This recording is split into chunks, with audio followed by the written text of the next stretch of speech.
Welcome back to another video. This week we are talking about presidential campaign ads. All right, we're going into Joe Biden's, Trump's, and even RFK's.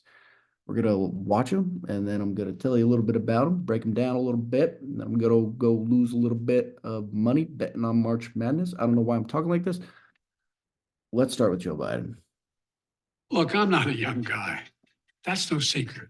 But here's the deal. I understand how to get things done for the American people. I led the country through the COVID crisis. Today, we have the strongest economy in the world. I passed the law that lowers prescription drug prices, caps insulin at $35 a month for seniors. For 4 years, Donald Trump tried to pass an infrastructure law, and he failed. I got it done. Now we're rebuilding America. I passed the biggest law in history to combat climate change because our future depends on it. Donald Trump took away the freedom of women to choose. I'm determined to make Roe v. Wade the law of the land again. Donald Trump believes the job of the president is to take care of Donald Trump. I believe the job of the president is to fight for you, the American people. And that's what I'm doing. I'm Joe Biden. All right, all right. So, just to start with, first bullet point that he talked about, led the country through the COVID crisis. I think this could be a little bit misleading, but you could make up your own opinion about how he did. Obviously, COVID didn't start during his presidency, but he did make certain policies about how the CDC could propose guidelines and also allowing companies to impose vaccine mandates. Make up your own mind about what you think about that. Have the strongest economy in the world as far as GDP goes. Yeah.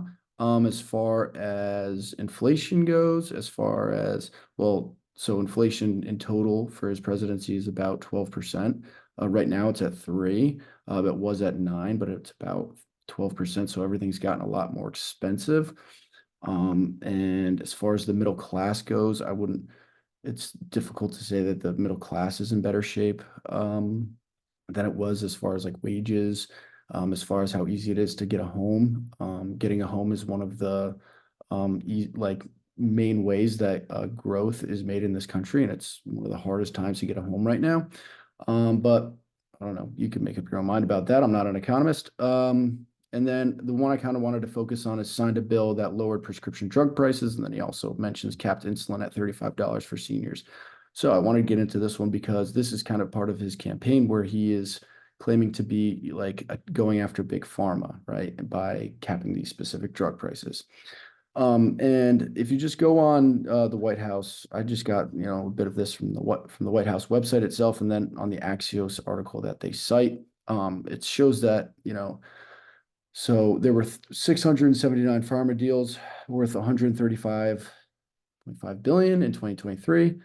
This year, compared with 778 deals worth 98.5 billion last year.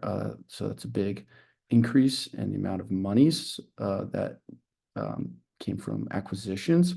A significant part of this trend, it goes on, is the release of new drugs. Oh, this is me saying this. Is the release of new drugs and also massive acquisitions of smaller companies by larger ones. So that's kind of large part of the revenue. But this specifically has to do with acquisitions. Anyways, antitrust, the article goes on to say antitrust regulators have been increasingly stringent across industries, and pharma is no exception. But then it says the FTC briefly challenged Amgen's $28 billion proposed acquisition of Horizons before approving it in the fall.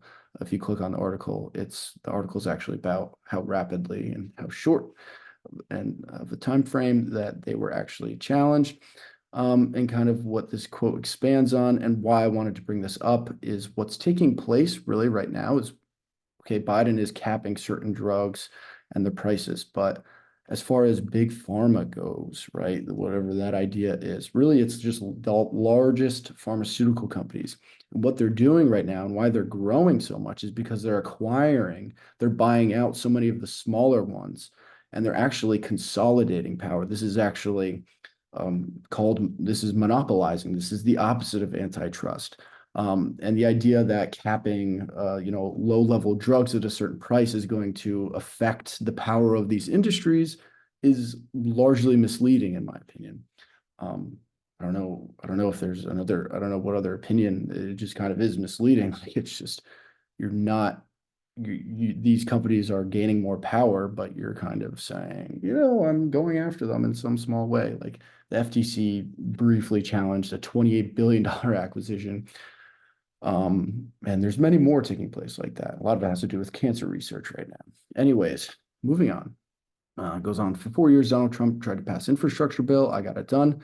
That is true, but the infrastructure bill was a lot more than infrastructure. So if you want to learn more about that, you can look into the bill. What exactly was passed? Passed biggest law in history to combat climate change. Yeah, that's true. And Donald Trump was kind of a denier of climate change. Donald Trump took away the freedom of women to choose. Well, the justices that he appointed did overturn Roe versus Wade. Biden wants to make that law of the land. You decide what you think about that. And then just kind of ends with a slap towards Trump. It's all about him. I'm going to make it about you. I don't know. All right, let's check out Trump. Following some breaking news out of Athens, Georgia. 2 colleges have canceled classes today as police look for a murderer. Lincoln Riley was described as a shining light. Dean's List nursing student. Police arrested 26-year-old Jose Antonio Ibarra. Ibarra crossed into Texas illegally back in September of 2022, then was released into the United States on parole. Confident this border is secure. We have a secure border. We agree that the border is secure. We have a process in place to manage migrants at the border. The border is closed. The border is secure. We have taken unprecedented action. The border is not open. Fox News can now confirm that Jose Antonio Ibarra was busted last year in New York City. But ICE didn't even have time to put in a detainer on him because, hey, he was already back out on the streets. All right, so it's very telling, that little line right there. You're not safe in Joe Biden's America. I think that's kind of the theme of the ad. Just to pick it apart a little bit, the Lincoln Riley case, just murder in all caps. This is one of the most tragic cases that's in the news right now, and it's absolutely horrific. And it should be receiving a lot of press. And there's other cases like this, and it's something that we should definitely be talking about. And it's something we shouldn't be okay with that's happening in our country. It's absolutely horrifying. However, as far as politically speaking, that's a different conversation, right? How these things are used politically shouldn't be misconstrued with the actual case that's taking place right now, right? A big part of Trump's campaign is this fear, the strategy to strike in fear that this thing that happened to this person is kind of coming for you, right? And you see this as far as how extremist Trump supporters online are operating. I've seen all these fake articles about, evidence of terrorists coming over the border. And sure, is there a threat? Is there a potential that having a wide open border is going to introduce all sorts of threats to this country? Yes, but there are these articles that kind of make it feel as though it's happening right now. It's already taking place. There's this evidence that these people are, talking to I don't know what, like, it's a lot more. The misleading nature of it is in the sense that these stories actually aren't true. And actually it takes away, in my opinion, it takes away from a legitimate argument and a legitimate conversation about, hey, we should do something about this because this offers a security risk to our country. But what's being done is a lot of these stories are being taken and exploded on a huge level. And yes, they are impactful, but when it happens politically, when it's saying this is something that is only preventable when Trump is in office, but this is something that is going to happen in your community when Joe Biden is office, is very different than just having a conversation about Lincoln Riley. All right, let's see what RFK is cooking up. House Republicans continue to fight the left is a cult. I don't want to hear it from Republicans. We'll beat the shit out of them. Time out. Helping your party. Anarchy across America. Radical Democrats. Republicans.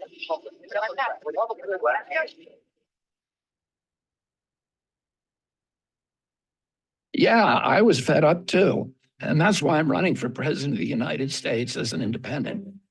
I'm Robert F. Kennedy Jr., and I approve this message. Right, RFK coming in with a totally different message, right? And what he's saying is, I'm not those other two things, right? Just showing the kind of divisiveness. I don't know if that video was very clear or not, but just showing different news clips of Republicans and Democrats going back at each other, name calling, this kind of vicious back and forth that we see in our news cycle that kind of defines our news cycle today, right? And so he's very much pitting himself as, I'm just simply not the system that, if you don't like this, I'm not that, right? He's not saying this is what I'm going to be. I'm for this or I'm for that. I mean, but he does have if you go on his Instagram, he does talk a lot more about what he wants to do. But this ad, like we're just talking about ads and what they're doing politically, is just saying, I'm not that. And I think that this connects with a lot of people right now. I think it doesn't really tell the whole tale of who exactly he is, whether or not he would be a divisive president or not. He's kind of at a stage right now where he is on the bubble and has been, and so he hasn't gotten a lot of political attacks from the other two candidates because they just see him as a very low-level candidate. So he actually has a power and kind of an edge up in his ability to advocate himself as something different. But a lot of that has to do with the fact that he's just not really in the limelight. If we get closer to the election, right, and he is projected to be a potential winner, or somebody who is seriously threatening one of the two candidates, you're going to see attack ads towards him. And then you're also going to possibly see him fire out in a completely different fashion. Whether or not it'll be in the same fashion as Donald Trump and Joe Biden, I don't know. And I don't know. You can make up your own mind about what type of candidate Kennedy would be. But it's hard to tell. I think his is like a completely different conversation. I think the other two are kind of the mainstream, and it just kind of, well, obviously, but it says a lot about where we are politically, right? This kind of Donald Trump kind of strike fear in your eyes, tear the system down. That's kind of how he portrays himself, and he doesn't shy away from that. It's the reality of his campaign. And Joe Biden on the other end, kind of putting forward these ideas that are a little bit of a facade, right? You can kind of see how like these two things counter one another, right? Like you have Joe Biden saying something, but it's like if you dig a little deeper, that's not really what's taking place here. And you see how in a bubble, the response to that can become so vicious and visceral. And then as far as a supporter of Biden goes, they look at this ad that Trump's putting forward, and it's just so vicious and terrible and scary. And you look at Joe Biden, and he's just, he's just an old guy, and he's just kind of going about it the way that he's just trying to keep things together. And he's